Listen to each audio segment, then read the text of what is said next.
Hey, what's up guys? I'm Matt again, A2Z Auto Masters, and today we got a 2014 Mercedes-Benz E350 for Matic, and we'll show you how to do the maintenance reset, the oil reset light.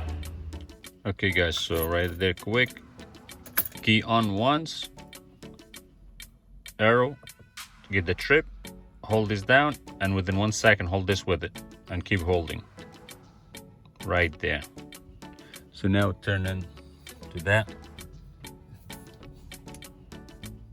and you have up and down button. You go down, assist plus, okay,